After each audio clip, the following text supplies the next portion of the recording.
여러분 안녕하십니까? 가속화 컴퓨팅의 혁신, 원 API의 스마트한 활용이라는 주제의 웨비나 진행을 맡은 안나경입니다. 네, 최근 성능이 개선된 CPU와 GPU, FPGA의 가속기를 활용한 컴퓨팅이 일반화가 되고 있습니다. 네, 전자신문 오쇼TV가 마련한 이번 웨비나를 통해 가속화 컴퓨팅을 손쉽게 구현할 수 있는 원 API에 대해 알려주실 분을 소개해드리도록 하겠습니다. 네, 테라텍 융합솔루션 그룹의 최봉영 실장님과 한창수 부장님 자리하셨습니다. 두 분 안녕하십니까? 안녕하세요. 네. 안녕하십니까.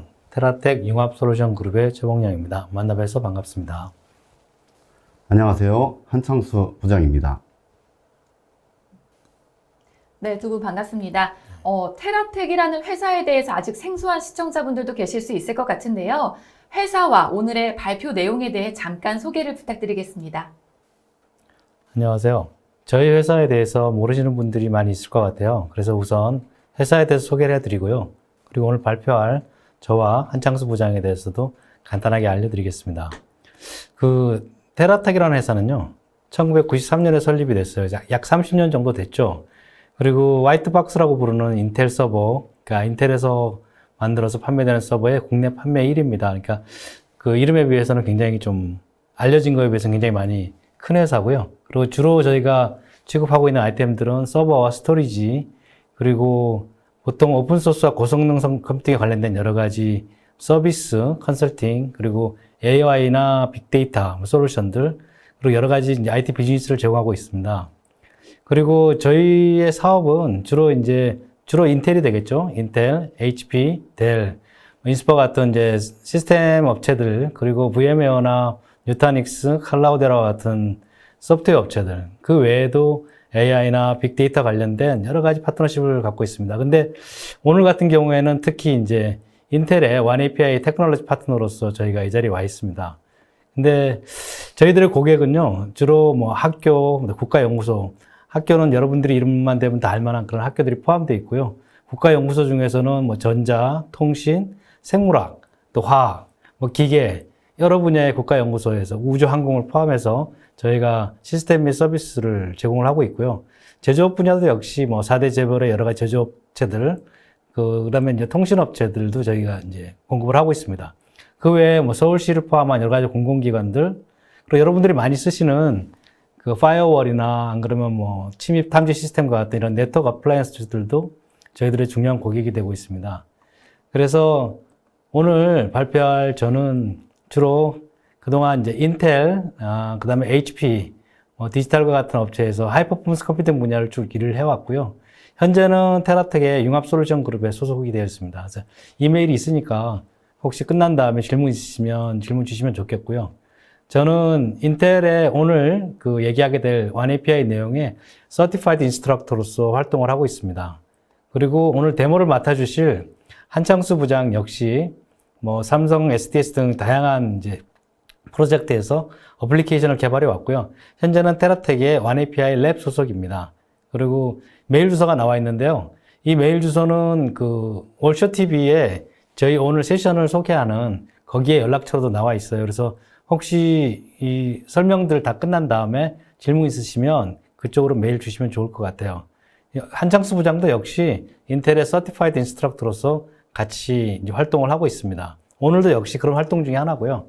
그리고 저희 회사에 대해서 소개시켜 드릴 부분 중에 저희 회사에 테라텍 트레이닝 센터가 있어요. 이렇게 센터가 있는데 여기 위치는 가산 디지털 단지역이에요. 그래서 굉장히 뭐 1호선, 7호선 접근이 굉장히 좋죠. 근데 코로나 팬데믹이 나오기 전에는 여기서 실제로 오프라인 교육을 많이 했습니다. 그래서 뭐 이쪽에 보이는 것처럼 클러스터 같은 대량의 서버군을 갖고 있고, 그 다음에 그동안에 뭐 인텔을 포함해서 여러 가지 여러분의 강사분들이 오셔서 강의를 했고요. 물론 저희들도 했죠. AI라든지 등등에 대해서. 근데 저희는 이제 지금 뭐 코로나 팬데믹이 거의 끝나고 정상화가 되고 있다고 생각을 하고 있고, 그래서 아마 이 온라인 세미나 이후에 여러분들을 이렇게 오프라인으로 모셔서 직접 노트북을 갖고 실습을 한다든지 아니면 여기에 연결되어 있는 서버들을 통해 가지고 정말 이제 오프라인에서 페이스 투 페이스로 같이 만나뵐 수 있는 기회가 있기를 기다리고 있어요. 그래서 끝나시고 혹시 이것뿐이 아니고라도 회사에서 직접 저희가 가서 온사이트에서 뭐 이런 내용에 대한 세미나가 필요하신 분들은 연락을 주시면 저희들이 언제든지 가서 여러분들하고 같이 이 내용을 다시 공유할 수 있도록 하겠습니다. 그리고 여기 한 번 더 말씀드릴 부분이 이제 저희 teratech.co.kr이라는 홈페이지도 있고요. 근데 특히 OneAPI에 관련된 부분은 tera1api.com이라고 하는 웹사이트를 운영하고 있어요. 이 안에 들어와서 보시면 여러 가지 기술 정보도 있고 그 외에 뭐 문의사항을 남길 수도 있고 또 앞으로 발표될 인텔의 GPU, 현재 CPU 발표되어 있지만은 추가로 발표될 GPU라든지 CPU 구조 등에 대해서도 알 수 있는 기회가 있습니다. 그래서 여러분들의 많은 그 호응과 요청을 기다리고 있겠습니다. 네, 감사합니다. 네, 이번 웨비나는 약 50분 정도 발표가 진행이 된 후에 10분간의 Q&A 시간을 갖도록 하겠습니다. 시청자 여러분들께서는 웨비나가 진행이 되는 동안 궁금한 사항을 채팅창에 질문해 주시기 바랍니다. 보내주신 질문은 강의가 진행된 후에 선별을 해서 발표자이신 실장님께 질문을 드리고 대답하는 형식으로 진행하도록 하겠습니다. 그리고 웨비나에 참여하시고 설문을 작성해 주신 분과 좋은 질문 남겨주신 분을 추첨을 해서 경품도 보내드린다고 하니까요. 끝까지 많은 참여를 부탁드리겠습니다. 자, 그럼 가속화 컴퓨팅의 혁신, 원 API의 스마트한 활용 웨비나를 시작해 보도록 하겠습니다. 실장님 발표 부탁드립니다. 네, 감사합니다. 자, 그러면 한번 시작해 볼까요? 우선 오늘 아젠다는요, 크게 OneAPI란 무엇인가, 특히 이제 인텔의 OneAPI라고 얘기하겠죠. 그리고 OneAPI는 이제 사실 하나의 개념인데, 툴킷으로 나와 있어요. 그래서 툴킷에 대한 소개.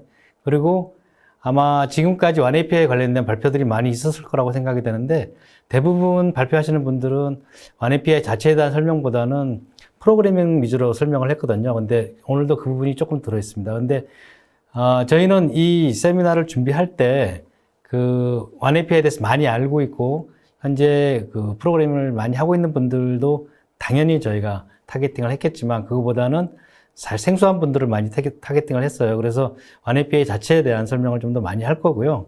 그리고 이 설명이 끝난 다음에 데모가 있을 예정입니다. 이제 데모는 한창수 부장님이 진행해 줄 예정인데, 데모 내용도 나중에 제가 조금 더 설명을 드릴게요. 그리고 이제 Q&A가 진행될 예정입니다. 한번 시작해 보도록 하겠습니다. 자, OneAPI인데요. What is Intel OneAPI? 근데 OneAPI, 우선 인텔 OneAPI에 앞섰고, OneAPI가 무엇인가 한번 알아보고 시작하는 게 좋을 것 같아요. 저 사회자님, 혹시 OneAPI에 대해서 들어보시거나 알고 계시나요? 저는 이제 최근에 그 인텔 관련 기사를 통해서 들어본 적은 있는데요. 네. 구체적으로는 잘 알지 못하는데 설명 부탁드리겠습니다. 예. 아마 사회자님 같은 분들이 이제 세미나에 많이 참석하실 거라고 생각을 하고 저희가 준비를 했거든요. 근데 우리가 이제 뭔가를 알아보려면 구글 신한테 물어봐야 되잖아요. 그래서 한번 물어볼게요. 그래서 구글에 What is OneAPI라고 치고 나면 보통 이렇게 나옵니다. 근데 이제 가장 대표적인 거죠. 뭐 위키피디아가 오른쪽에 나와 있고요. 그리고 첫 번째에 나와 있는 거 보면 oneapi.io라고 하는 웹사이트가 소개되어 있어요. 여기서 설명을 드릴 겁니다. 근데 그러니까 보통 우리가 OneAPI를 그 구글이나 인터넷에서 찾게 될 때 가장 먼저 많이 보게 되는 장면이 이 장면인데, 여기서 설명된 내용을 가지고 한번 시작을 해볼게요. 위키피디아에 보면은 OneAPI is an open standard for a unified application programming interface intended to be used across different compute accelerator architectures. 여기까지만 보면 뭐 뒤에 쭉 있지만은 그냥 OneAPI는 오픈 스탠다드예요. 그러니까 개방형 표준입니다. 그래서 그 OneAPI를 가지고 뭐 프로그램 하는 것도 설명을 하고 여러 가지 일이 있지만은 사실은 OneAPI 자체는 그냥 개방형 표준이에요. 그래서 표준을 적어놓은 서류라고 볼 수도 있는 거고요. 이렇게 볼 수도 있고, 그 다음에 여기 웹사이트, 이제 OneAPI 웹사이트인데요. 거기 들어가 보면 여기도 역시 OneAPI는 Unified Programming 모델이라고 되어 있어요. 그래서 통합 프로그래밍 모델입니다. 하나의 개념에 가까운 거거든요. 이런 것들이 실질적으로 이런 그 프로그래밍 모델 안에 있는데, 이 내용에 대해서는 제가 이제 조금 더 자세하게 좀 말씀을 드리도록 하겠습니다. 그래서 이 OneAPI는 그 CPU와 GPU, 그 다음에 여러 가지 다양한 가속기를 쓸 수 있게 만들어주는 하나의 표준이다. 이렇게 생각하시면 될 것 같은데, 그러면 인텔 OneAPI는 뭐지? 이런 생각이 드실 수 있어요. 그래서 인텔 OneAPI를 한번 찾아보면요.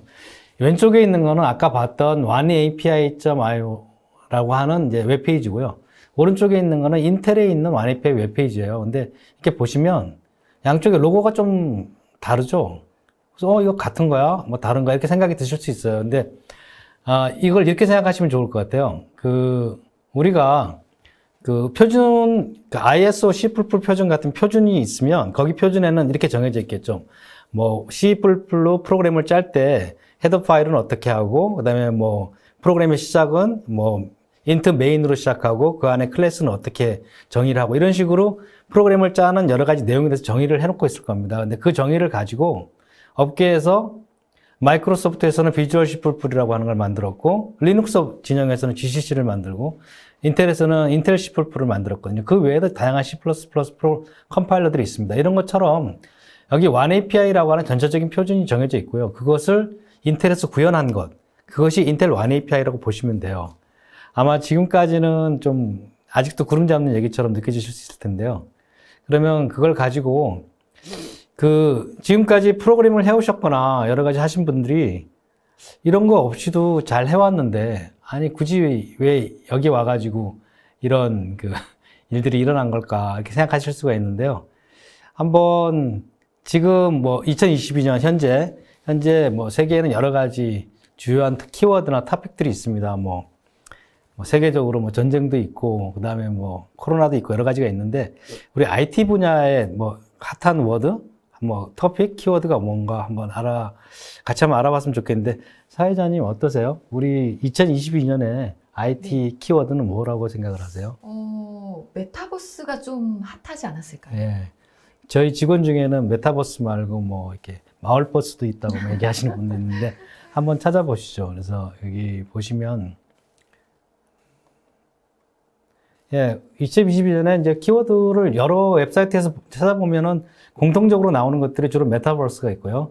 그다음에 AI, 인공지능이나 뭐 ML, 머신러닝이 있고, 그다음에 뭐 암호화폐도 있고요. 그다음에 뭐 가상현실, 증강현실, 뭐 여러 가지 뭐 믹스드 리얼리티 같은 그런 부분이 있는데, 그런 것들을 이제 약간 저희가 뭐 스크린샷으로 잡아보면은 이런 것들이 많이 나옵니다. 그래서 이런 것들을 보면 카메라에 들어오는 화상 데이터를 컴퓨터가 인식해내는 거죠. 예전에는 사실 상상하기 어려웠던 부분들인데 지금은 이게 굉장히 일반화되고 있어요.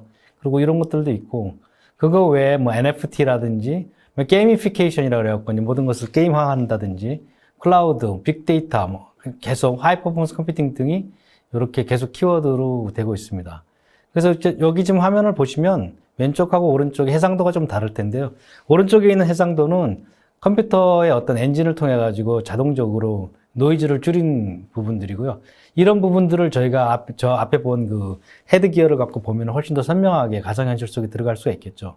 그리고 코로나 같은 이런 이제 뭐 RNA 기반의 바이러스를 저희가 분석을 해서 뭐 예방약을 만든다든지 할 때에도 여러 가지 이제 IT가 필요하게 되는데, 이런 여러 가지 IT 중에서 저희들 입장에서 특히 이제 보시면 소프트웨어를 만드는 입장이나 하드웨어를 만드는 입장에서 이런 여러 가지 키워드를 상대할 때 어떤 것들이 공통적이고 무엇을 준비해야 될까 하고 한번 생각해 볼 필요가 있어요.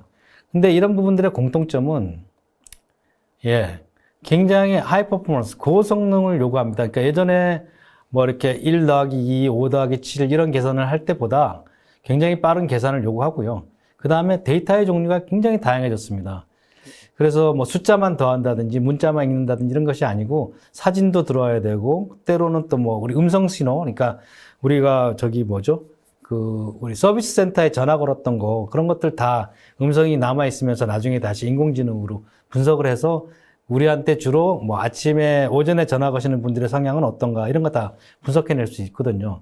이런 식으로 다양한 데이터들이 오고 있어요. 그래서 이걸 처리하기 위해서 우리는 이제 새로운 부분들이 필요한 겁니다. 그래서 A New Year of Accelerated Computing이라는데, 이게 가속화된 컴퓨팅, 예전보다는 훨씬 더 빠른 속도로 계산을 해야 되는 이런 새로운 시대가 왔다고 볼 수 있어요. 이미 와 있죠. 전부터 와 있는데, 근데 그런 걸 보면 데이터의 성격에 따라서 우리가 조금씩 볼 수 있는데요. 실제로 뭐 수학을 하시는 분들이나 뭐 컴퓨터를 하시는 분들은 익숙한 용어겠지만, 스칼라 계산이 있고요, 벡터 계산이 있고, 매트릭스 계산이 있는데, 실제로 보면 이렇습니다.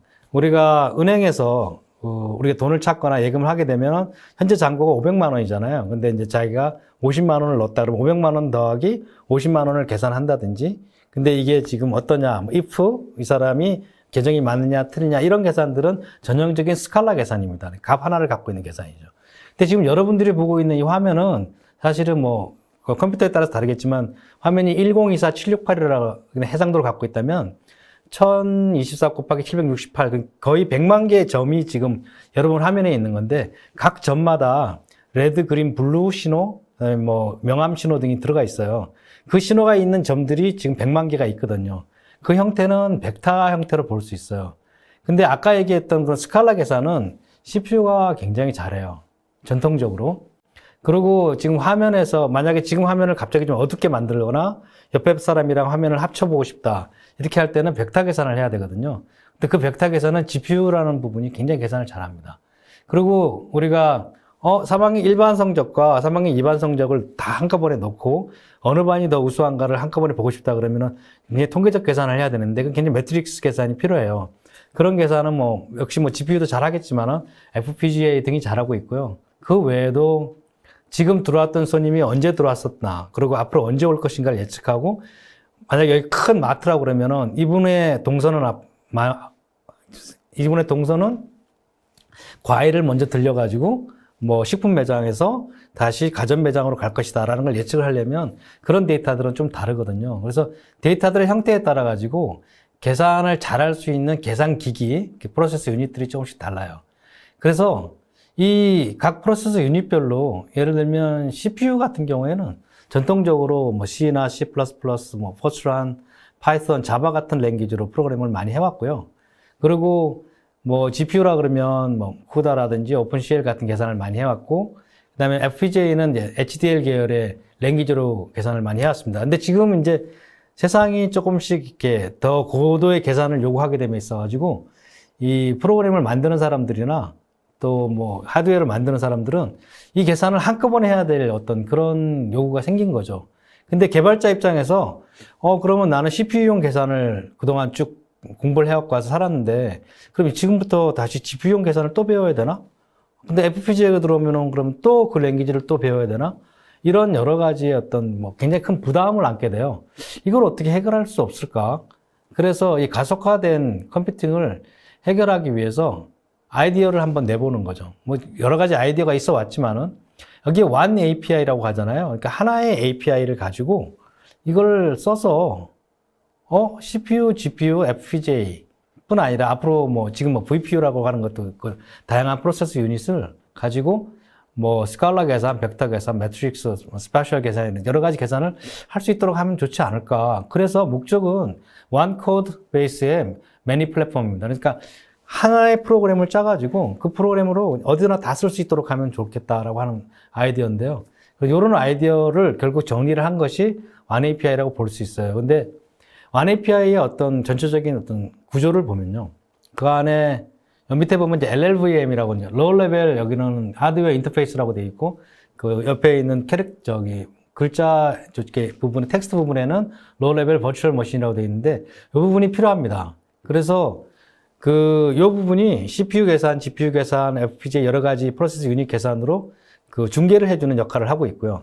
그거 위에 실제로 이제 이 뭐 다이렉트 프로그램을 짜는 사람들은 C++를 가지고 프로그램을 짜게 돼요. 근데 이 프로그램이 CPU에 들지, GPU에서 돌아갈지, FPGA에서 돌아갈지 이제 신경 안 써도 되는 거죠. 왜냐하면 그거는 LLVM이 맡아서 해줄 거니까. 근데 난 다이렉트 프로그램을 짜기가 좀 그렇다. 그런 부분들은 여기 라이브러리를 그냥 쓰시면 돼요. 그래서 보통 이 계산을 하시는 분들은 뭐 매트릭스 계산이라든지 뭐 이런 걸 하시려고 이걸 쓰시는 거잖아요. 근데 그때 그냥 매트릭스 계산을 해주는 라이브러리를 불러서 쓰시면 돼요. 이렇게 라이브러리를 쓸 수 있는 방법이 있어요. 그래서 요걸 활용한 그럼 이제 프레임워크가 있는데요. 이 부분에 이제 오늘은 여기에 대해서 많이 말씀을 드리지 않을 거예요. 다음에 있으면 또 어떤 기회에 말씀을 드리겠지만은 나는 C++도 아니고 그냥 파이썬 가지고 인공지능을 하고 있는데 과연 이게 나한테 무슨 의미가 있지? 이렇게 생각하실 부분도 있는데 그 파이썬이 만약에 이런 one API 기반에 의해서 돌아가게 되면 실제로 내가 예를 들면 뭐 텐서플로우의 GPU 버전을 깔아서 작업을 하고 또 CPU 버전을 깔아서 작업할 게 아니라 이 통합된 버전을 쓰시면 그 텐서플로우가 내부적으로 알아서 CPU와 GPU를 다 쓰게 되겠는 거죠. 그래서 프로그램을 직접 작성하시는 분도 뭐 CPU나 GPU, FPGA 등에 관련 없이 한 코드로 전체 프로그램을 짜실 수 있는 거고, 그렇지 않고 그런 C++ 프로그램을 짜는 사람이 아니라 하더라도 뭐 텐서플로우나 파이토치 등을 쓰시는 분들도 이 프로그램을 통해서 굉장히 큰 퍼포먼스 이익을 보실 수가 있어요. 거기에 대해서 조금 더 설명을 드릴게요. 우선 뭐 전형적인 보통 이제 지금까지 OneAPI 설명하시는 분들이 뭐 DP C++를 굉장히 많이 소개를 했고요. 그러면서 이런 프로그램 코드들을 많이 갖고 설명을 해주셨어요. 근데 저도 여기서 한 번만 더 이제 설명을 해드리는 게 좋을 것 같은데, 뭐 C++의 가장 표준적인 모양이잖아요. 맨 앞에 헤더 파일이 있고, 그 다음에 이제 int main으로 되어 있는 메인 프로그램 부분이 있는데, 헤더 파일 부분에는 여기 시클이라고 하는 이 부분의 헤더를 이제 파일을 가져와야 되고요. 그 다음에 네임스페이스를 쓰시는 게 프로그램 하시는데 훨씬 더 이제 편안하시겠죠. 그래서 쓰시고, 그 다음에 프로그램 구조 안에 여기 이제 이렇게 실질적으로 내가 이제 뭘 쓸 거다라고 지정해주는 부분인데, 이 부분은 지금 CPU에서 돌아가요. 그러니까 내가 프로그램 돌리는 호스트에서 돌아가게 되고, 실제로 그 안에 여기 요 실행 부분이 엑셀러레이터로 가게 되는데, 만약에 내가 갖고 있는 GPU가 CPU보다 성능이 낮다. 그러면은 여기 별도로 지정을 안 해주시면 CPU에서 계산하기도 해요. 그렇게 그러니까 가장 빠른 거, 현재 이 프로그램처럼 내가 어떤 걸 쓸까라고 지정을 안 했을 경우에는 디폴트로는 내가 갖고 있는 컴퓨터 내에서 가장 성능이 빠른 프로세서 유닛을 선택해서 가게 됩니다. 그리고 다시 소스 코드로 돌아와서 끝내는 거죠. 요거 하나만 갖고 있으면 프로그램이 돌아갑니다. 그러니까 생각보다 간단해요. 그러니까 뭐 OneAPI고 새로운 구조라고 해서 굉장히 뭐 배울 게 많고 어렵지 않을까라는 부담은 상대적으로 조금 줄여주셨으면 해요. 물론 그 전에 C++ 하시던 것보다 조금 몇 줄 더 쓰셔야 되고, 특히 이제 CPU에도 메모리가 있고 GPU나 다른 엑셀러레이터도 메모리가 있기 때문에 양쪽에서 메모리를 관리해야 되는 부분 등 약간 신경 써야 될 부분이 있긴 해요. 그렇지만 그렇게 어렵다는 프로그램으로 생각하실 건 없고, 사실은 그 전에 나왔던 GPU 프로그램들이나 FPGA 프로그램보다는 굉장히 쉽다고 보실 수가 있어요. 그래서 하시면 될 것 같고요. 그리고 그럼 이렇게 짜가지고 과연 우리는 뭘 원하는 거지? 그래서 이거 해갖고 뭐가 좋은 거지? 그랬을 때 뭐 여러 가지 좋은 점이 있습니다만은, 여기 이거는 제 컴퓨터에서 제가 샘플 코드를 짜면서 화면을 캡처한 건데요. 여기 지금 여기 세미나 참석하신 분들이 보셨으면 좋겠는데, GPU 사용률이 100%예요. 그러니까 제가 갖고 있는 프로세싱 유닛을 100% 돌리고 있는 거죠. 쉬지 않고. 저렇게 돌아가게 만드는 겁니다. 그리고 또 제가 갖고 CPU도 계산할 수 있는 능력이 있잖아요. CPU도 100% 돌아가게 만들어서 하루 걸릴 계산을 뭐 2시간 안에 끝낼 수 있으면 정말 좋겠죠. 예를 들어서 저기 내일 날씨를 예측을 해야 되는데 계산 결과가 모레 나오면 안 되잖아요. 1시간 이내 끝나야 예보를 할 수 있으니까. 근데 요 두 그림에서 좀 불만을 가지셔야 되는 게, 지금 왼쪽에 있는 GPU 그림에는 GPU는 빵빵하게 돌아가는데 CPU가 반쯤 놀고 있고요. 왼쪽 그림에 보면은 CPU는 100% 돌아가고 있는데 GPU가 놀고 있어요. 이게 이런 결과를 원하는 것인가? 그렇지는 않을 거예요. 그래서 제가 코드를 어싱크라고 해서 양쪽으로 돌려봤는데 그런 결과가 나옵니다. 그래서 CPU도 100% 사용하고 있고 GPU도 100% 사용해요. 그래서 만약에 FPGA가 있었다면 FPGA도 같이 사용할 수 있겠죠. 그래서 자기가 원하는 계산을 뭐 한 달 걸릴 계산을 뭐 일주일 안에 끝내고 하루 안에 끝낼 수 있도록 갖고 있는 모든 가용한 프로세서 유닛을 다 쓸 수 있도록. 그런데 그걸 하기 위해서 코드를 여러 개를 짜거나 여러 가지 랭귀지를 배우는 부담을 줄여줄 수 있는 게 바로 OneAPI라고 볼 수 있습니다. 그래서 실질적으로 아까 보였던 그 부분은 C++로 프로그램을 짠 부분이고요.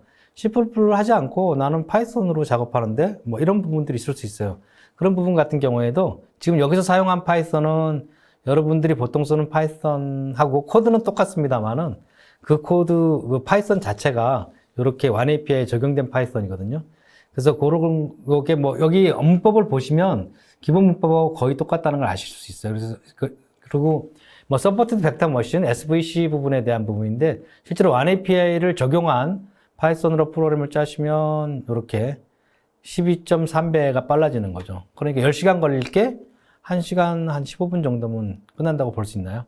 이 정도니까 충분히 해볼 만한 가치가 있는 거죠. 그렇게 생각하시면 좋겠습니다. 그래서 이 그림을 다시 한번 보여드리는 것이, 여기 다이렉트 프로그래밍 모델을 하시는 C++ 개발자들에 대한 부분뿐 아니고 그 외에 여러 가지 파이썬이라든지 이런 프레임워크에서 작업하시는 분들도 원 API를 통해서 충분히 이익을 얻으실 수가 있습니다. 그래서 그 내용이 이제 그 원 API가 임플리멘테이션 되면, 그러니까 구현이 되게 되면 여러 부분에서 이익을 얻으실 수가 있어요. 근데 뭐 특별히 이제 한 번 더 아까 머신러닝 관련 부분에서 예를 들어보면 여기 이제 앞쪽에 있는 거는 트레이닝 부분이에요.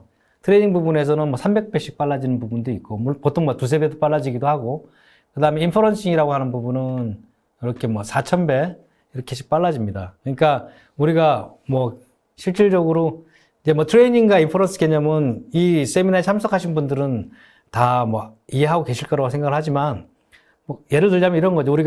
우리 초등학교 때 구구단 외울 때 되게 힘들었죠. 뭐 쭉 일어서서 외우다가 틀리면 선생님한테 야단 맞고. 근데 1단부터 9단까지 일단 외우고 나면 그 다음부터 뭐 37, 21 바로 나오잖아요. 37, 21 나오는 게 이제 인퍼런싱이에요. 근데 우리가 구구단을 외우고 있는 그 부분이 트레이닝이라고 볼 수 있거든요. 근데 컴퓨터한테도 수많은 사진을 보여줘가면서 이건 비행기다, 이건 비행기다, 이건 비행기다. 비행기 앞모습, 뒷모습, 그 다음에 위에서 찍은 모습, 날아가는 모습, 그 다음에 비행기 중에서도 뭐 날개 2개짜리 등등을 다 보여주면서 비행기를 인식시키도록 만드는 것이 트레이닝이고, 그런 다음에 이제 새로운 비행기 사진을 가져와서 이게 뭐지? 라고 물어봤을 때 비행기라고 대답하게 만드는 것이 인퍼런싱인데, 특히 인퍼런싱에서는 뭐 4000배까지 빨라진다 그러니까 굉장히 좋겠죠. 특히 이제 저희 현재 개발하시는 분들 중에 트레이닝 부분이 굉장히 컴퓨팅을 많이 요구하기 때문에 굉장히 비싼 장비를 가지고 트레이닝을 빨리 하기 위해서 고가의 장비를 가지고 쓰시죠. 근데 그 이후에 인퍼런싱을 할 때는 그렇게 큰 장비가 필요 없는데도 그대로 쓰시는 분들도 있는데, 그런 부분들에 대한 개선들도 많이 될 수 있지 않을까 기대를 할 수 있어요. 원 API를 통해서. 근데 이제 그 원 API 개념을 인텔에서 툴킷으로 만든 것이 이제 인텔 원 API인데, 실제로 그 원 API는 구체적으로 어떤 식으로 나와 있느냐 그러면은 이쪽에 이제 위에 베이스 툴킷이 있어요. 이제 이 툴킷을 기반으로 해요. 여기 보면 아까 얘기했던 뭐 DP, C++, 플러스 컴파일러도 있고 뭐 라이브러리들 들어있어요. 좀 이따가 조금 더 설명을 드릴 거고요. 그거 외에 도메인 스페시픽한 툴킷이 있습니다. 그러니까 뭐냐면 원 API를 하이 퍼포먼스 컴퓨팅 쪽에 쓰시고 싶으신 분들은 HPC 툴킷이 있고요. 그 다음에 그거 말고 IoT라고 그러죠. 뭐 인터넷 오브 띵즈라고 그래서 뭐 사물 인터넷 등에 쓰고 싶으신 분들은 또 그런 툴킷이 따로 있고, 그거 외에 뭐 우리가 AI용 이제 툴킷이 있고, 렌더링용 툴킷이 있어요. 그리고 이제 여기 뭐 오픈비노도 하나의 뭐 도메인이라고 볼 수 있는데, 오픈비노는 좀 특수하게 인퍼런싱 관련돼 가지고 굉장히 많은 작업을 해놓은 툴킷이 있거든요. 근데 이런 것들은 다 베이스 툴킷 기반 위에서 돌아가게 됩니다. 그래서 베이스 툴킷을 조금 더 한번 설명을 드려볼게요. 아까 이거 뭐 아시는 분들은 많이 봤겠지만, 이 베이스 툴킷 안에는 실제로 원 API를 구현할 수 있는 기본적인 툴들이 다 들어있는데요. 거기 이제 그 부분을 이제 크게 세 가지 부분으로 보면, 하나는 프로그래밍을 위한 부분이에요. 여기는 당연히 컴파일러가 들어있겠죠. 그래서 DP C++이라고 하는 이제 컴파일러가 들어있고요. 그리고 컴파일러에서 직접 자기가 매트릭스 계산한다 그럴 때 for루프를 뭐 다 직접 돌릴 필요 없이 라이브러리를 간단하게 불러 쓸 수 있는 다양한 라이브러리가 들어있습니다. 이 라이브러리를 쓰시면 굉장히 간단하게 프로그램을 하실 수가 있죠. 이 라이브러리 종류가 굉장히 다양해요. 그러니까 여기서 쓰시면 되고요. 그 다음에 이 두 가지 프로그램을 짜다가, 또는 이제 기존 걸 하다가 잘못된 부분이나, 또는 지금 앞에 주어진 일이 있는데 이걸 프로그램을 쭉 작성을 하시면서 어느 부분을 그러면은 GPU로 돌리는 게 좋지? 어느 부분을 CPU에서 하는 게 좋지? 이렇게 판단해야 되실 때가 있어요. 그럴 때 프로파일러라든지 이런 것들이 등이 들어있는, 어드바이저라든지 이런 것들이 들어있는 이제 디버그 툴들 파트, 이렇게 크게 3개의 파트로 만들어져 있어요. 그리고 이것들은 툴킷을 설치하면 한꺼번에 다 설치가 됩니다. 그래서 이런 베이스 툴킷인데, 이 베이스 툴킷 중에 특히 C++은 그러면 많은 분들이 이제 우려하시는 게, 그럼 결국 뭐 인텔 거 아니야?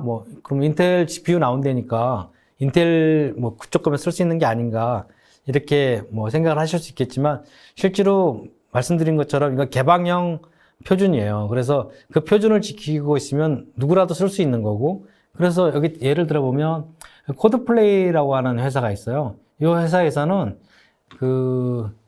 엔비디아의 GPU용 C++, 우리 DP C++를 뭐 발표를 했고요. 지금 이제 이미 홈페이지에 가보면은 쓰실 수가 있게 됐고요. 자일링사에서는 또 자일링사 나름대로, 그리고 ARM이라든지 여러 가지 그 프로세스 유닛을 쓸 수 있는 그 요런 그 C++ 랭귀지, 시클 기반의 랭귀지들이 발표되고 있어요. 그러니까 요 하나만 작성을 잘 해놓으면 어떤 프로세서에서라도 쓸 수 있다고 하는 굉장히 장점이 있겠죠. 그래서 요 슬라이드를 보여드리는 이유는, 이 슬라이드는 지금 크로노스 그룹의 홈페이지에서 제가 가져왔는데요. 밑에서 보는 것처럼 실질적으로 뭐 인텔에 종속된다 뭐 그런 것보다는 하나의 표준이니까 요걸 가지고 여러 가지 플랫폼에 사용할 프로그램을 하나의 코드로 다 쓰자, 그런 개념으로 생각해 보시면 좋을 것 같아요. 그런데 그러면 이제 막상 그럼 내가 이걸 한번 써봐야 되겠다고 결심을 하셨을 때, 그럼 도대체 어떻게 해야 될까? 근데 저희는 이제 이렇게 생각을 하고 있습니다. 실질적으로 코드를 갖고 계신 분들이 있고요. 그다음에 새로 작성하시려는 분들이 있고, 그 다음에 CUDA가 아니고 그냥 계산을 굉장히 많이 하는 C++ 코드를 갖고 계신 분들도 있고요. 그다음 포트라인이나 C 코드를 갖고 계신 분들도 있고, 그 외에 이제 오픈CL 코드를 갖고 계신 분들이 있는데, 이분들한테 일단 그 아까 그 툴셋 세 가지 그룹 중에 그 디버거 툴에 있는 그 어드바이저를 통해 가지고 실제로 업로드를 했을 때 어떤 부분이 유리한가, 어디를 업로드를 시켜야 되나, 어느 부분을 GPU로 보내야 되나 등에 대해서 어드바이저를 받을 수 있는 어드바이저를 먼저 한번 돌려보시면요, 결과가 나올 수 있어요. 그럼 그걸 가지고 그 DP C++ 프로그램을 짜거나, 아니면 사실은 오픈MP라고 하는 또 굉장히 좋은 이것도 하나의 뭐 표준이고 같이 프로그램 툴인데, 두 가지 방식 중에 하나를 선택하시고 프로그램을 하시면 되고요. 그리고 그 이후에 다시 어드바이저를 가지고 GPU 루프라인이라고 그러는데, 이게 뭐냐면 실제로 내가 이 GPU를 보냈을 때 맥시멈 어디까지 빨라질 수 있느냐를 쭉 보실 수 있는 툴이거든요.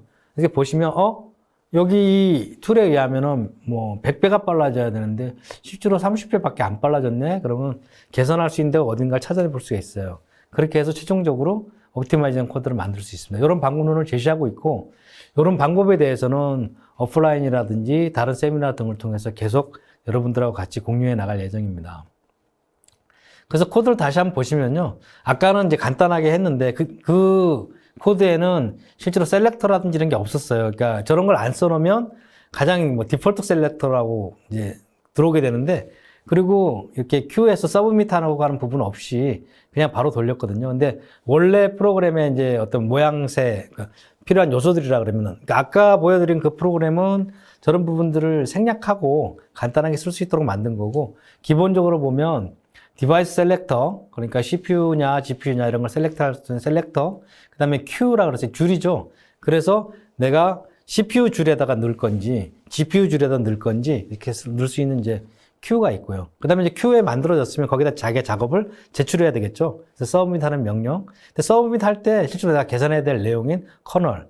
그리고 뭐 FPGA든 GPU든 간에 거기도 메모리가 있으니까 CPU에 붙어 있는 메인 메모리하고 어떻게 같이 이제 그 싱크로나이즈 시킨다든지 할 것인가에 대한 데이터에 대한 부분. 이렇게 프로그램이 구성된다고 보시면 될 것 같아요. 자, 이렇게 전체적으로 셀렉터 부분, 그 다음에 실질적으로 Q에 대한 부분, 그리고 이제 서브밋, 그 다음에 실행 코드, 이런 부분들이 있습니다. 근데 이거를 그래? 그럼 괜찮은 것 같은데 나도 한번 해볼까? 이런 생각 하시는 분들 계실 거예요. 그런 분들에게 이거 프리입니다. 그러니까 프리 오브 차지니까 공짜잖아요. 그리고 또 윈도우 쓰시는 분들은 다행스럽게 마이크로소프트사에서 또 비주얼 스튜디오를 커뮤니티 버전으로 무료로 또 제공을 하고 있죠. 그래서 리눅스 같은 경우도 있겠지만 이제 여기는 일단 윈도우라고 생각을 하고 윈도우 비주얼 스튜디오 커뮤니티 버전을 설치를 하시고요. 근데 설치하실 때 약간 이제 주의하셔야 될 사항은 C++ 링커가 들어가야 돼요. 그래서 C++ 그러니까 비주얼 C++ 개발용을 옵션을 넣어주셔야 되고요. 그런 다음에 OneAPI를 다운로드 받으셔가지고 실제로 요거는 제 컴퓨터에서 제가 캡처한 거거든요. 그래서 여기 설치하게 되면 요 메뉴에 그러니까 MS의 비주얼 스튜디오 메뉴에 추가가 돼요. 이렇게 클릭해보면 인텔 OneAPI DP C++ 메뉴가 추가되거든요. 그래서 그거를 컴파일 해주시면 됩니다. 그래서 비용이 안 드니까 충분히 테스트 해보실 수가 있어요. 그래서 그러면 어떻게 다운로드 받지? 그래서 여기 아마 이 부분은 여러분한테 제공되는 그 파일에, 그 발표자 파일에 들어가 있을 테니까 그걸 갖고 클릭하셔도 되고요. 그 인텔 홈페이지에 가면 있는데 거기 들어가서 찾아보면은 여기 베이스 툴킷이라는 부분이 있고요. 가보면 다운로드 받을 수 있거든요. 여기 들어가 보시면 자기 OS랑 이렇게 하면은 다운로드 받아서 그냥 클릭해서 설치하시면 됩니다. 별로 어렵지 않거든요. 근데 이제 가급적이면 비주얼 스튜디오 먼저 설치하시고 그 다음에 이제 OneAPI 설치하시면 돼요. 그래서 아까 제가 보여드렸던 그런 화면을 통해서 테스트 해보시면 돼요. 샘플 코드가 많이 들어오니까 그거로 테스트 해보시면 되는데 나는 내 그 랩탑이나 뭐 데스크탑이 없고 서버가 없고 뭐 꼭 저렇게 해야 되느냐라고 하시는 분들은 실제로 인텔의 데브 클라우드라고 하는 테스트 런지 세컨드인데 이런 웹사이트가 있는데 여기에 가셔서 어카운트 계정을 하나 만드시고요. 그럼 그 안에 인텔에 있는 장비를 이용해서 하실 수 있어요. 그래서 거기 주피터 노트북을 이용해서 하실 수도 있고 그 다음에 실제로 그 서브밋하는 방식으로도 하실 수 있는데 120일 동안 프리 오브 차지입니다. 코스트 안 드시니까 작업하시면 됩니다. 여기서 테스트해 보시면서 앞으로 저희가 뭐 여러 가지를 진행할 계획인데 하게 될 여러 가지 내용들, 뭐 컴파일도 해보고 GPU도 써보고 FPGA도 써보고 어느 게 더 빠른지 내 프로그램은 어떤 게 더 적합한지 이런 걸 테스트할 수 있습니다. 그래서 이렇게 한번 해보셨으면 좋겠어요. 그래서 꼭 해주시길 원하고 그래서 오늘 내용을 한번 정리를 해보면 오늘은 정말 인트로덕션이에요. 그래서 OneAPI가 뭐고 그런데 또 인텔 OneAPI는 그 OneAPI를 어떻게 구현을 했고 그 중에 이제 구현돼서 나온 결과물 중에 여러 가지 툴킷이 있는데 그 툴킷 중에 이제 베이스 툴킷을 기반으로 해가지고 그 안에 들어있는 DPC++ 프로그래밍을 설명을 해드리고 그 다음에 이제 테스트런하는 방식에 대해서도 간단하게 설명을 했습니다. 그리고 이제 여기 이어서 데모가 진행될 예정인데요. 이 데모는 그 망델브로라고 하는 그 프락탈 계산인데 뭐 수학하시는 분들이나 뭐 계산하시는 분들은 너무나 잘 아는 내용이지만 하여튼 무한 계산을 해야 되는 굉장히 그 CPU나 GPU를 괴롭히는 프로그램 중에 하나인데 요걸 가지고 실제로 CPU에서 사용되면 어떻게 되고 GPU는 어떻게 사용하는지에 대해서 소개해주는 세션을 가지도록 하겠습니다. 일단 이렇게 해서 제 세션은 정리를 하도록 하겠습니다. 데모 부탁드리겠습니다. 네, 발표 감사합니다. 소개를 해주셨는데 그러면 앞에서 이야기된 이 인텔 원 API 베이스 툴의 하나인 DPC++ 컴파일러를 통해서 프라텔 프로그램을 수행을 하면서요 CPU와 GPU를 활용하는 데모를 한창수 부장님께서 진행을 해주시겠습니다. 진행 부탁드립니다. 앞선 치봉영 실장님의 원API 개요에 대한 설명에 이어 실제로 원API의 DPC++를 활용하여 어떻게 가속기의 작업을 오프로딩 시키는지 데모를 통해 보여드리겠습니다. 오늘 데모에 사용될 망델브로 프로그래밍에 앞서 망델브로란 무엇인지 먼저 간단하게 설명을 드리겠습니다. 망델브로란 프랙탈 집합에 속한 집합의 하나로 자연계에 존재하는 무한 반복의 특성을 수학식으로 표현한 방식의 하나입니다. 여기서 프랙탈이란 일부 작은 조각이 전체와 비슷한 기하학 형태를 가지고 있는 현상을 말합니다. 다시 말해 자기 유사성을 갖는 기하학적 구조를 프랙탈 구조라고 합니다. 이러한 집합에 속한 망델브로는 프랑스의 수학자인 브루누아 만델브로트의 이름을 딴 수학식이죠. 이분은 폴란드 태생의 프랑스와 미국의 수학자입니다. 프랙탈 기하학 분야를 연 중요한 사람 중에 하나로 평가되며 예일대학교의 명예교수, IBM 토머스 제이 왓슨 연구소의 명예 펠로우입니다.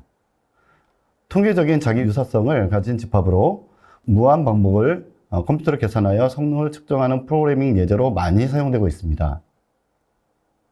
만델브로 수학 공식은 Z의 0번째는 0이라고 할 때 여기서 Z의 n번째는 복소수를 의미합니다.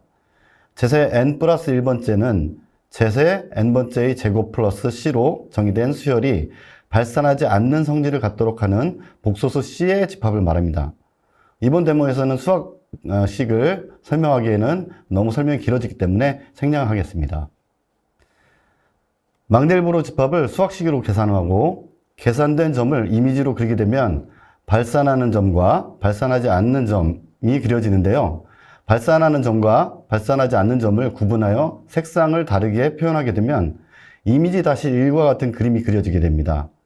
이미지 다시 1의 부분을 확대하면 이미지 2와 같이 비슷한 그림이 무한 반복됩니다. 이러한 무한한 자기 유사성의 계산을 빠르게 계산하려면 그만큼 컴퓨터의 계산 코어를 얼마나 잘 활용하느냐가 관건인데요. 원API는 이러한 많은 컴퓨팅 계산을 얼마나 효율적으로 가속기에 오프로딩하여 병렬 처리를 하는지에 대한 프로그래밍 모델의 혁신이라고 할 수 있겠습니다. 망델브롯에 대한 간략한 설명을 설명드렸고요. 이제는 망델브롯을 DPC 뿔뿔을 통해서 실행되는 데모를 보여드리도록 하겠습니다. 네, 이제 데모를 시작하겠습니다. 일단 보이시는 화면은 제 노트북 화면이고요. 일단 DPC 뿔뿔을 실행하기 전에 이 윈도우에서 어떻게 환경을 갖추어야 하는지에 대한 방법을 간략하게 설명드리겠습니다. 사전에 최봉렬 실장님께서 원API와 비주얼 스튜디오를 세팅하는 방식에 대해서 설명을 좀 주셨는데요. 일단 다시 한번 화면을 통해서 설명을 드리도록 하겠습니다. 일단 구글을 열어주시고요.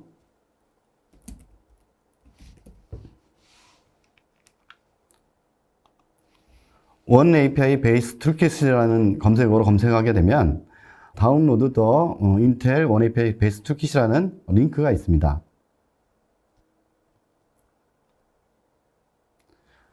이렇게 하면 바로 원API 베이스 툴킷을 다운로드하는 화면으로 링크가 되고요. 여기 보이시는 윈도우를 선택을 하시고요.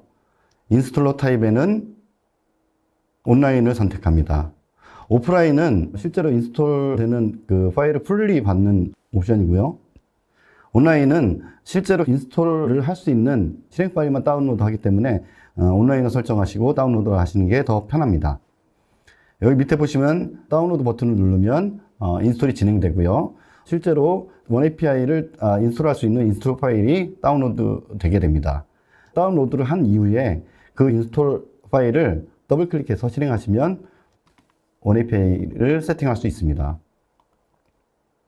이 원API를 세팅한 이후에 비주얼 스튜디오를 세팅을 하는데요. 이 순서가 좀 중요합니다. 원API가 먼저 세팅된 상태에서 비주얼 스튜디오를 세팅을 해야 실제로 비주얼 스튜디오에 인텔에 관련된 메뉴가 활성화됩니다. 그래서 비주얼 스튜디오 2019 다운로드를 일단 검색을 하시고요. 비주얼 스튜디오 2022 버전이 지금 나왔죠. 근데 2022 버전은 실제로 그 인텔 확장 메뉴하고 호환성이 맞지 않기 때문에 비주얼 스튜디오 2019를 다운로드 하시는 것을 추천드립니다. 이렇게 클릭하시면 이전 버전을 받을 수 있는 링크 화면으로 연결이 되고요. 오른쪽에 다운로드를 하시면 마찬가지로 인스톨러 파일이 다운로드가 되고요.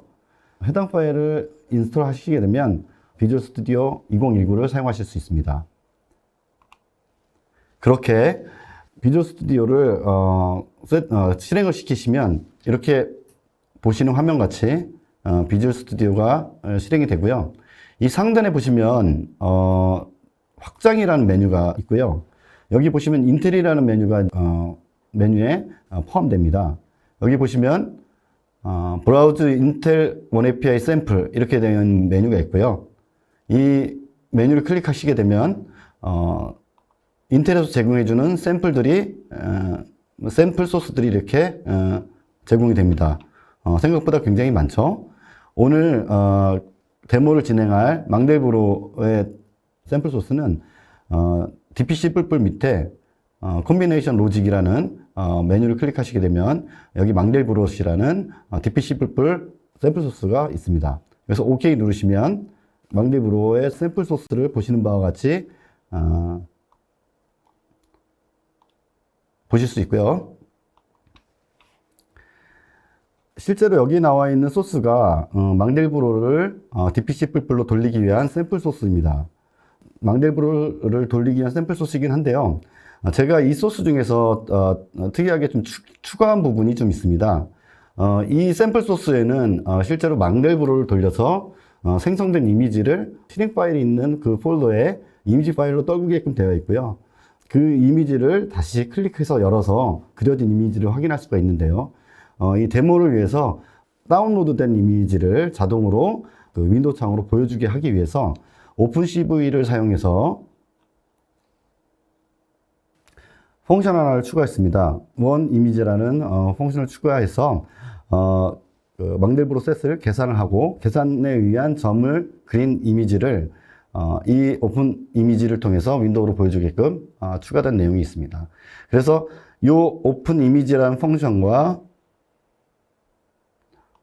오픈 CV 인클루드 한 부분을 제외하면 샘플에서 나온 코드와 동일합니다. 망델브로 소스를 설명을 좀 드리겠습니다. 망델브로 소스를 전부 다 설명드리기에는 너무 양이 많기 때문에 중요한 부분만 집어서 설명을 좀 드리겠습니다. 화면을 보시면 망델브로 프로젝트에 보시면 망델 헤더 파일과 메인 CPP 파일로 구성이 되어 있습니다. 메인 CPP 파일은 주 로직이 담겨져 있고요. 망델 헤더 파일에는 망델브로를 계산하고 계산된 점에 의한 이미지를 생성하는 로직이 포함되어 있습니다. 자, 그럼 먼저 메인 CPP의 구성 먼저 한번 보시겠습니다. 여기 보시면 메인 펑션이 있고요. 이 메인 펑션에 주 로직이 포함되어 있는데요. 이 주 로직을 한번 보겠습니다. 처음에는 큐를 생성합니다. 큐를 생성하고 show device라는 펑션을 호출하죠. 이 show device는 디바이스의 정보를 그 콘솔로 찍어주는 역할을 합니다. 다음으로 실제로 망델브로 셋을 계산을 하고 계산된 그 망델브로 셋의 이미지를 그려내는 execute라는 펑션을 호출하고요. 마지막으로 그려진 그 망델브로 이미지를 오픈 이미지라는 펑션을 통해서 윈도우 창으로 보여주는 것으로 프로그램은 끝납니다. 하나하나씩 좀 상세하게 좀 알아볼 텐데요. 처음으로 이제 큐를 생성을 하죠. 최병렬 실장님이 설명해 주신 바와 같이 이 큐는 실제로 DPC 뿔뿔에서 호스트와 디바이스를 연결하기 위한 연결실이라고 볼 수 있습니다. 이 큐를 생성을 하실 때 디바이스 셀렉터라는 것을 선언을 해주는데요. 이 디바이스 셀렉터라는 것은 어떤 디바이스에 작업을 오프로딩 할 것인지에 대한 정의가 포함되어 있습니다. 그래서 큐를 생성을 하는데 현재 여기 보이신 바와 같이 GPU 셀렉터를 사용해서 작업되는 어떤 그 워크로드를 GPU로 내리겠다라는 의미가 되겠죠. 이렇게 큐와 디바이스 셀렉터를 선언을 해줍니다. 다음으로 show device 펑션이 있는데요. 이 show device는 큐를 파라미터로 받고 있죠. 이 큐의 get device를 해서 이 디바이스의 플랫폼 네임, 디바이스의 플랫폼 버전, 디바이스의 네임, 맥스 워크 그룹의 개수, 맥스 컴퓨터 유닛의 개수, 이런 정보들을 Cout을 통해서 콘솔로 찍고 있습니다. 다음에 가장 중요한 펑션이죠. 실제로 망델브로 셋을 그리는 그 펑션인 execute 펑션을 보시면 이 execute 펑션이 주로 망델 헤더 파일에 있는 클래스들을 호출합니다. 이 망델 헤더 파일에 있는 클래스들은 망델브로 셋을 계산하고 계산된 그 점을 이미지로 표현하고 다운로드하는 그런 메인 로직인데요. 쭉 이런 식으로 망델 헤더 파일의 클래스를 불러서 헤더 파일의 실행 메소드를 호출해서 망델브로를 실행하고 있습니다. 마지막으로 오픈 IMG는 제가 말씀드린 것 같이 실제로 망델브로 셋을 계산을 하고 만들어진 이미지를 오픈 CV를 사용해서 윈도우로 보여주기 위한 펑션입니다. 이렇게 구성이 되어 있고요.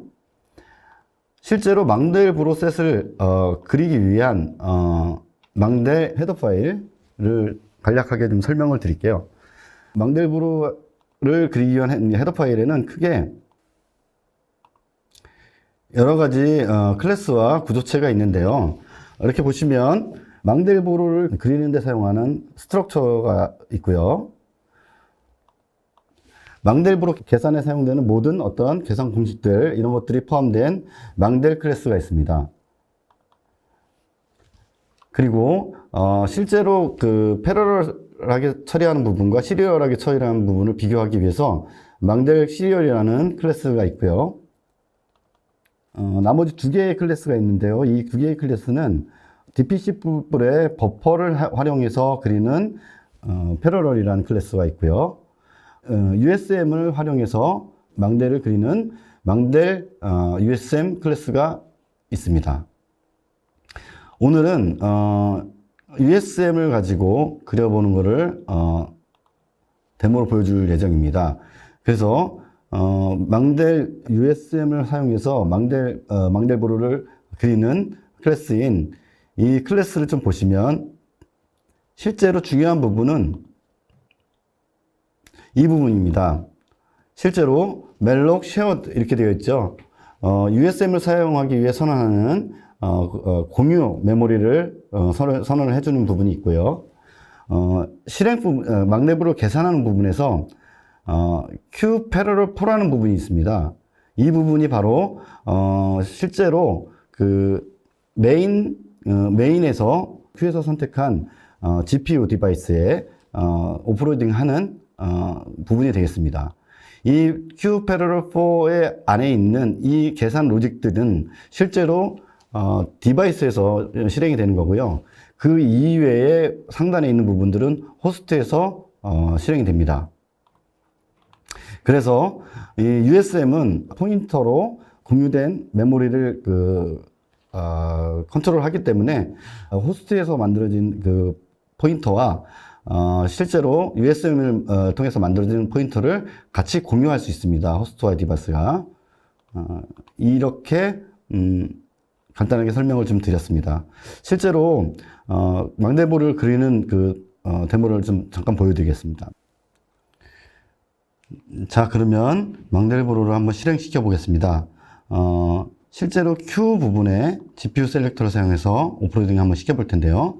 자, 그럼 실행을 한번 시켜보기 전에 실제로 GPU로 오프로딩이 되고 있는지 작업 관리자를 통해서 제 노트북에 있는 이 GPU의 사용률을 한번 확인해 보겠습니다. 자, 실행을 시키면 실행이 되겠죠. 이 GPU가 지금 100% 치고 있죠. 실행 시간은 오른쪽에 세션입니다. 네. 다 그려졌네요. 실제로 실행 시간은 한 10초가량 걸렸고요. 요 10초 동안 GPU가 100% 이렇게 활용률을 치고 있는 것을 보실 수가 있습니다. 우리 메인에 보시면 메인의 show 디바이스의 내용과 같이 이 콘솔 창에 플랫폼의 네임, 플랫폼 버전, 디바이스 네임, 맥스 워크그룹, 맥스 컴퓨터 유닛 이렇게 해서 정보들이 표시가 되어 있고요. 디바이스 네임에 그래픽, GPU를 사용했다라는 것이 설명되어 있습니다. 이런 식으로 실제로 그 망델브로 셋을 그리기 위해서 GPU로 오프로딩 하는 거는 알아봤고요. 이번에 CPU로 오프로딩을 한번 해보겠습니다. 메인의 Q 부분에 디바이스 셀렉터를 CPU 디바이스 셀렉터로 선택을 한번 해볼게요. 이렇게 선언을 하고요. 실행 한번 시켜보겠습니다. 마찬가지로 작업 관리자의 성능 탭을 열고 제 노트북에 CPU를 선택해 보겠습니다. 제 노트북에는 12개의 코어로 되어 있죠. 자, 실행 한번 시켜 보겠습니다.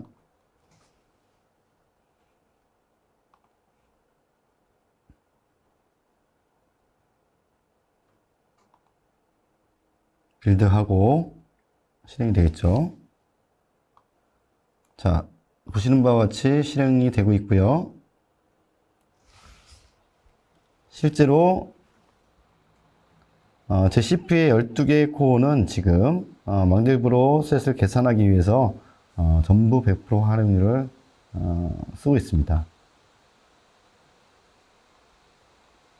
보시면 마찬가지로 이 커맨드 창에 디바이스 인포가 이렇게 정보가 올라와 있고요. 여기서 디바이스 네임을 보시면 인텔 코어 i7 8750H CPU 이렇게 CPU라고 명시가 되어 있습니다. 마찬가지로 망델브로 셋을 그리기 위해서 USM을 사용해서 그리고 있다는 게 로고에 찍히고 있고요. 방금 전 GPU를 실행시켰을 때는 대략 10초 정도 걸렸죠.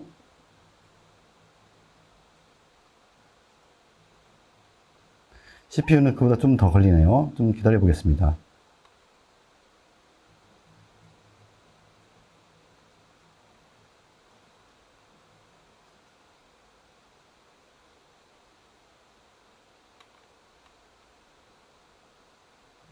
이 CPU는 100% 치고 있지만, 아까 했던, 네, 끝났네요. GPU는 여전히 0을 치고 있고요.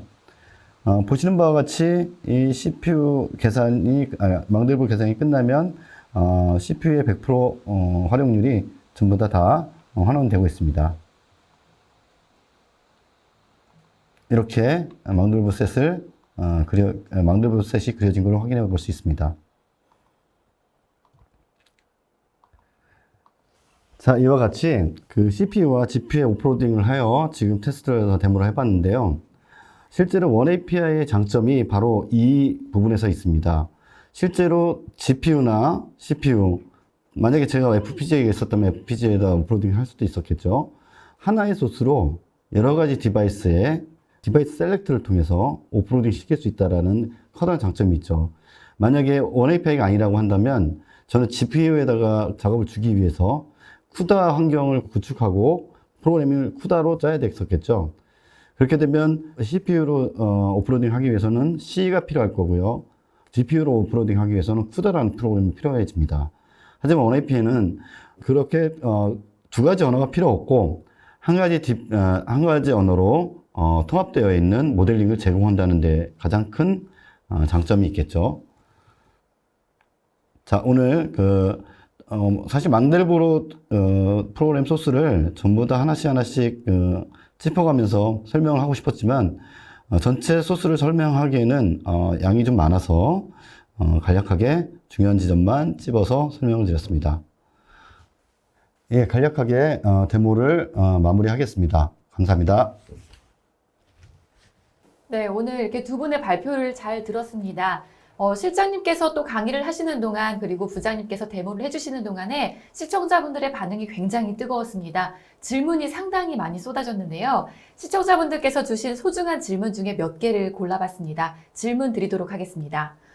첫 번째 질문입니다. 인텔 원 API를 무료로 사용할 수 있다고 하셨는데요. 유료 버전이 따로 있는지, 이 기능상의 차이점이 있는지에 대해서 질문이 들어왔습니다. 네, 답변 부탁드리겠습니다. 예. 아마 이 답변은 제가 해드리는 게 좋을 것 같아요. 예, 무료 버전이 있고 또 유료 버전이 있습니다. 근데 우리 소프트웨어들 중에 무료 소프트웨어들이 많지 않습니까? 근데 무료 소프트웨어들이 갖는 가장 전형적인 문제가 생겼을 때 물어볼 데가 없다는 거잖아요. 그러니까 아마 원API를 사용하시면서 이제 무료 버전을 쓰다 보면은 대부분 잘 되겠지만 하다 보면은 이게 설치가 잘 안 되는데, 근데 설치가 됐는데 왜 뭐가 잘못됐지?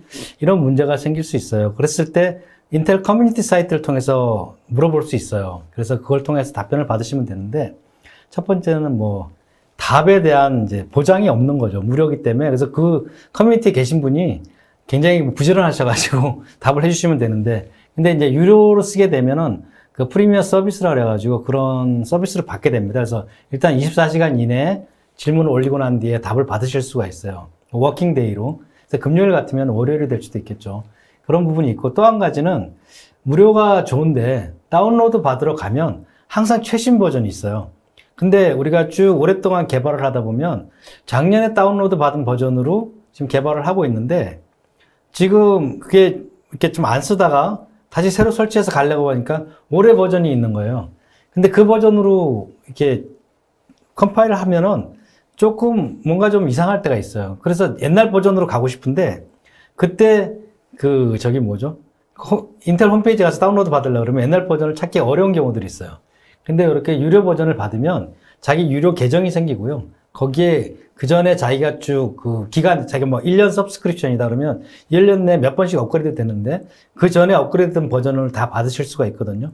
이런 이유들, 그러니까 특히 이제 어떤 보증된 서비스를 받을 수 있고, 그다음에 버전 관리가 가능하다. 이런 이유 때문에 유료 버전을 쓰시는 분들도 많이 있어요. 그렇게 생각하시면 유료 버전이 필요하다는 부분에 대해서 아실 수가 있고, 만약 필요하시면 저희 웹사이트나 아까 알려드린 그 이메일로 연락 주시면 우리 한 부장이 잘 답변을 해드릴 거라고 생각합니다. 이상입니다. 네, 실장님 답변 감사드립니다. 두 번째 질문 드리도록 하겠습니다. 이 망델브로 데모 시에 USM 방식을 사용하여 보여주셨는데요. 버퍼 방식도 있는 걸로 알고 있습니다. 두 방식의 차이점이 무엇인가요? 라는 질문이 들어왔는데요. 부장님 답변 부탁드리겠습니다. 네, 좋은 질문입니다. DP10+에서 호스트와 디바이스 사이의 메모리를 관리하는 방법은 세 가지 방법으로 추상화 방법이 되어 있는데요. 그 방식 중에 USM과 버퍼 방식이 있습니다.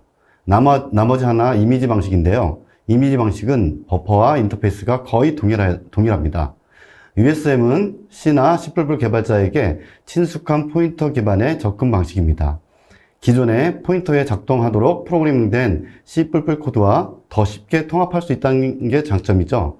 대신 프로그래머에게 전적으로 포인터 관리에 대한 책임이 있습니다. 버퍼는 메모리 관리에 대해 프로그래머가 신경 쓰지 않아도 되는 상위 수준의 모델입니다. 메모리 관리는 런타임 시에 자동적으로 수행이 되죠.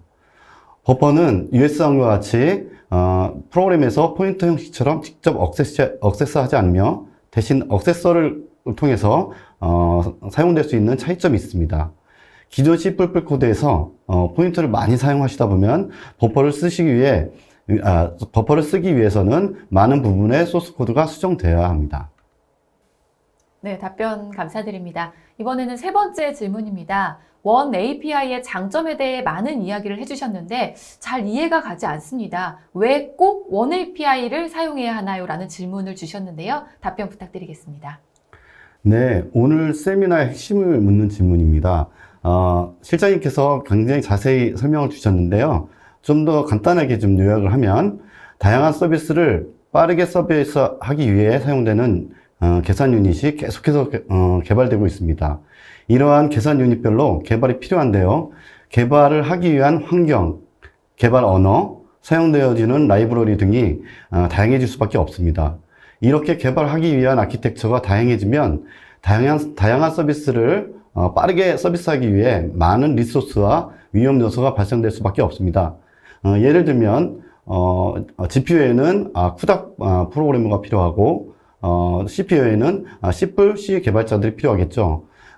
이렇게 그 여러 개의 개발 환경과 개발자들이 소요가 되면 당연히 유지 보수하기도 힘들어집니다. 그래서 위험 요소가 계속 발생될 수밖에 없는데요. 원 API의 핵심 사상은 이러한 다양한 개발 아키텍처를 하나의 아키텍처로 통합하여 다양한 아키텍처의 하나의 프로그램 소스로 모두 적용할 수 있도록 고안된 인텔의 의지라고 볼 수 있습니다. 네, 답변 감사드립니다. 세미나 동안에 채팅창에도 쏟아지는 질문에 성의껏 답변을 해주신 분들께도 감사를 드리겠습니다. 네, 방송 후에는요, 설문에 참여해주신 분과 좋은 질문을 남겨주신 분을 추첨을 해서 경품도 보내드리도록 하겠습니다. 실장님과 부장님 끝으로 오늘 웨비나 진행 소감을 부탁드립니다. 실장님 먼저 부탁드립니다. 아무튼 이런 자리를 마련해 주셔서 굉장히 감사하고요. 그리고 이런 자리를 통해서 CPU, GPU 앞으로 나올 다양한 프로세서 유닛들에 대해서 통합된 환경에서 좀 더 잘 쓸 수 있는 그런 개발자들이 되기를 저희가 부탁드립니다. 감사합니다. 네, 실장님 감사합니다. 그럼 부장님 끝으로 진행 소감 부탁드리겠습니다. 네, 이렇게 세미나를 통해서 원 API를 소개할 수 있게 돼서 너무 기분이 좋고요. 앞으로 저희 테라텍은 이 원 API를 많은 개발자들에게 알리기 위해서 노력하겠습니다. 감사합니다. 네, 감사합니다. 네, 이상으로 전자신문 올쇼TV가 마련한 가속화 컴퓨팅의 혁신, 원 API의 스마트한 활용에 대한 웨비나를 마치도록 하겠습니다. 저희 올쇼TV는 또 다른 웨비나 방송으로 시청자 여러분들을 찾아뵙도록 하겠습니다. 시청해주신 여러분 고맙습니다.